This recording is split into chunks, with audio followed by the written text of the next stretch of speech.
বিসমিল্লাহির রহমানির রহিম। আজ আপনাদেরকে আমি দেখাবো একটি কম্বাইন বোর্ডের সাহায্যে কিভাবে কানেকশন দেওয়া যায়। এই বোর্ডটি আপনারা দেখতে পাচ্ছেন, এই যে বাসা বাড়িতে এবং সচরাচর দেখা যায়। এটির মাধ্যমে আমরা হচ্ছে 3 পিন, যেগুলো 2 পিন এবং 3 পিন এবং এই যে কাটা পিন, এগুলো দিয়ে আমরা হচ্ছে বিভিন্ন ল্যাপটপ কিংবা হচ্ছে আপনার ফ্রিজের লাইন, মানে এক কথায় তারপর রাউটারের লাইন, এগুলা হচ্ছে দিতে পারি। তো এই বোর্ডটি আপনাদেরকে আজকে দেখাবো এটি কিভাবে সংযোগ করা হয়।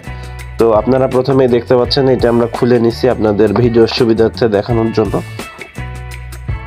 তো বোর্ডটিতে প্রথমে রয়েছে, এই যে আপনাদেরকে দেখাই, এই যে নিউট্রাল এবং এটা হচ্ছে লাইন, এল এবং এন।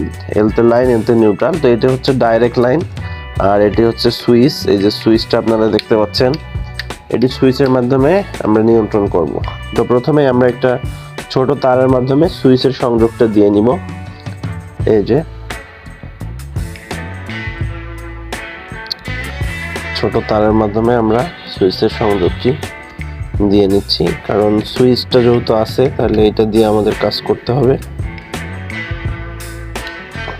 আপনারা দেখতে পাচ্ছেন সুইচটা মোটামুটি আমাদের, সুইচের লাইনটা আমরা দিয়ে নিচ্ছি।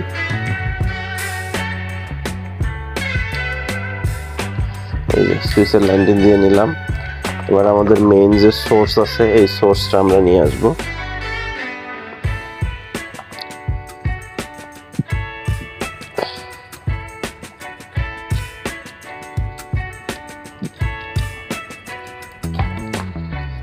সোর্সটা নেওয়ার পর এই যে প্রথমে আমরা নিউট্রাল, এই যে নিউট্রাল এন লেখা আছে, নিউট্রাল পয়েন্টটি লাগাবো। এই যে নিউট্রাল আমাদের যেটি দেওয়া আছে, এটি আমরা লাগাই নিলাম।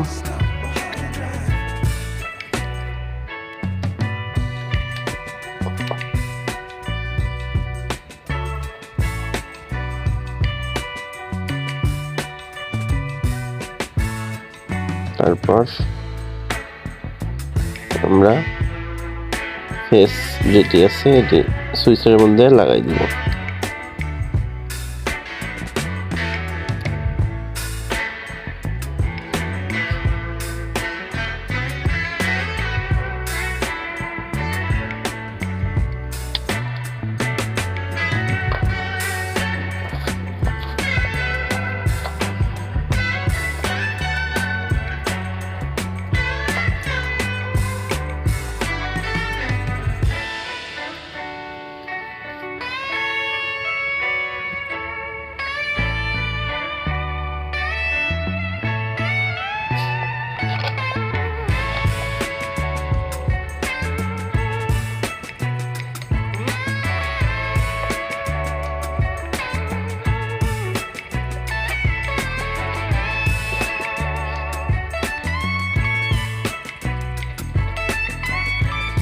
এই যে লাগানো হয়ে গেছে। তো আমরা এখন লাইন দিয়ে চেক করবো যে আসলে লাইনটা আসছে কিনা।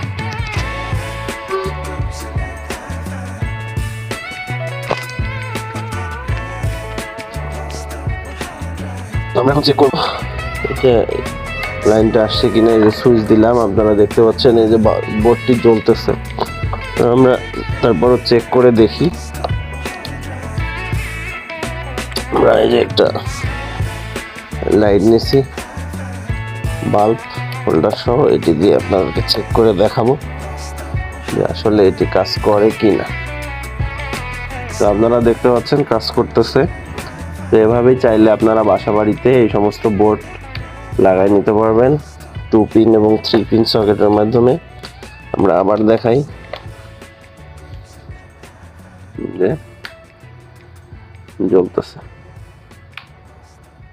এটি একটি খুবই সহজ সার্কিট এবং এটি সার্কিটটির মধ্যে, বোর্ডটির মধ্যে সুইচ দেওয়া আছে, এটির মাধ্যমে আপনারা নিয়ন্ত্রণ করতে পারবেন।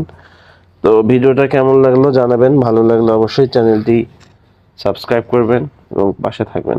ধন্যবাদ।